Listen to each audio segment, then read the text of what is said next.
السلام علیکم دوستو، حروف ہجا یا تہجی میں حروف دو قسم کے ہوتے ہیں، مفرد یا مرکب۔ ان میں سے کون سا حرف مذکر اور کون سا حرف مؤنث پڑھا جائے، اس کے پہچاننے اور بولنے میں دشواری ہوتی ہے۔ مثال کے طور پر 4 حروف سے بنا ایک لفظ بادل ہے، تو اب اس میں حروف کو کیسے بولیں گے، مذکر بولیں گے یا مؤنث بولیں گے؟ مثلا یہ کہنا ہو کہ بے شروع میں آیا ہے یا آئی ہے، تو کیا بولیں گے؟ صحیح کیا ہوگا؟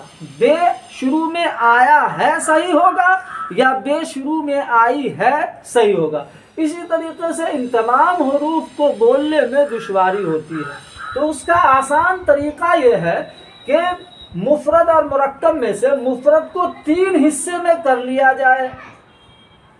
2 حرف سے ادا کیا جانے والا حرف جیسے بے 2 حرف سے ادا کیا جاتا ہے، 3 حرف سے ادا کیا جانے والا حرف جیسے الف تو یہ 3 حرف سے ادا کیا جاتا ہے، یا 4 حرف سے ادا کیا جائے گا جیسے حمزہ، یہ 4 حرف سے ادا کیا جانے والا حرف ہے۔ تو جو حرف 2 حرف سے ادا کیا جائے اسے مؤنث پڑھیں گے، اور دال ڈال زال بھی مؤنث پڑھیں گے۔ 3 حرف سے ادا کیا جاتا ہے لیکن یہ مستثنیٰ ہے، یعنی اس کو مذکر ہونا چاہیے لیکن یہ مؤنث ہے۔ تو 2 حرفی جتنے حروف ہیں مع دال ڈال زال کے مؤنث ہیں، ان کو مؤنث بولیں گے، ان کو مؤنث پڑھیں گے۔ بقیہ 3 اور 4 حرفی تمام حروف مذکر ہوں گے۔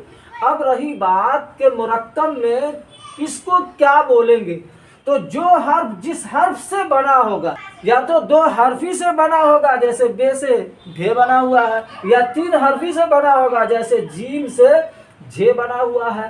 تو اگر مؤنث والے سے بنے گا جیسے بے مؤنث ہے، اب بے ہی کو بھے میں جوڑ کے بھے بنایا گیا ہے تو بے مؤنث ہے، بھے بھی مؤنث ہوگا۔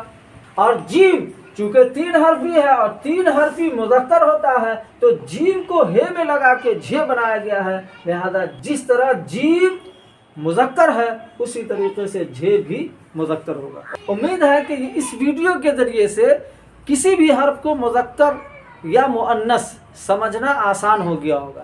اگر ویڈیو اچھا لگا ہوگا، آسان واقعی ہو گیا ہوگا، تو ویڈیو کو ضرور لائک، کمنٹ اور شیئر کیجئے، اور ہمارے نبی چینل کو اسی طرح کی قیمتی ویڈیو پانے کے لیے ضرور سبسکرائب کیجئے۔ فقط والسلام، اللہ حافظ۔